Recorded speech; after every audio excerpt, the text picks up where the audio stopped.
কিসের ইসলাম প্রচার করছে? সে তো নিজেই ইসলামের ভিতরে নেই। হক আর বাতিল কোনোদিনও এক হবে না। কিছু কিছু ইমাম সাহেব আছেন, মাওলানারা আছেন যে তারা তৃতীয় কোনো শক্তির কাছে মাথা নত করে বিক্রি হয়ে যাচ্ছে। সে কারণে আমরা মুসলিম যারা আমরা সাধারণ আছি তারা আমরা এক হইতে পারতেছি না। সে নিজেকে স্বঘোষিত আমির দাবি করছে যে আমি আমির, আমাকে মারতে হবে, আমাকে সে না মানবে সে জাহান্নামে যাবে। সে নিজেই তো মুসলমান না, সে কিভাবে মুসলমানকে দিনের পথে ডাকবে? সে নিজেকে স্বঘোষিত আমির দাবি করছে যে আমি আমির, আমাকে মারতে হবে, আমাকে যে না মানবে সে জাহান্নামে যাবে। এটা কোন কথা হলো? এমন কথা সে বলেছে যে আমাকে সরাসরি দিল্লি নিজামুদ্দিন থেকে এই কথা আসছে যে আমাকে যারা না মানবে সে জাহান্নামে যাবে। কোনো ব্যক্তিকে না মানার কারণে কি কেউ জাহান্নামে যাবে? এটা কোন কথা হলো? কোরআন এবং হাদিসকে, আল্লাহর হুকুমকে এবং রসুলের সাল্লাল্লাহু আলাইহি সাল্লামের আনুগত্যকে না অস্বীকার করলে সে জাহান্নামে যাবে। কিন্তু কোনো ব্যক্তি পূজারীকে কেন্দ্র করে জাহান্নামে যাবে, এটা তো কোরআন হাদিসের কোথাও নেই। উনি নিতান্তই ভুল পথে আছে। তিনি যে কোরআন হাদিসের বিপক্ষে যার কথা চলে যায় সে তো ইসলাম থেকে বের হয়ে যায়।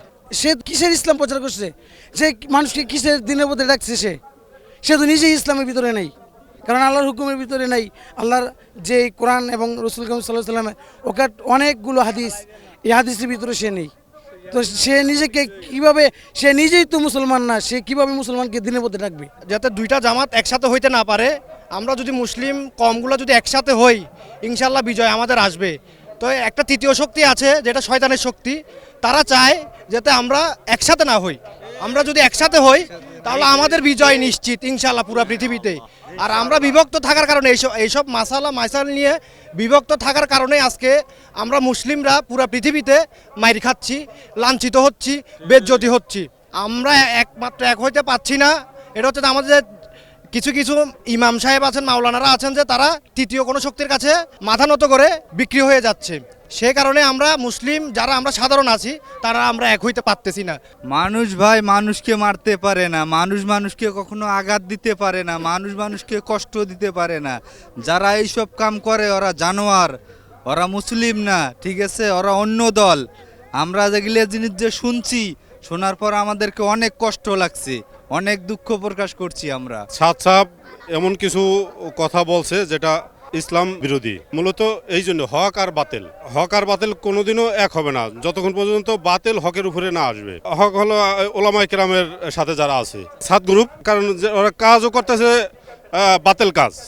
রাতের আধারে এই ময়দানে হত্যা করছে, যেটা তো বাতিল। এটা দিনের মতো পরিষ্কার, সারা পৃথিবীব্যাপী লোকজন জানে।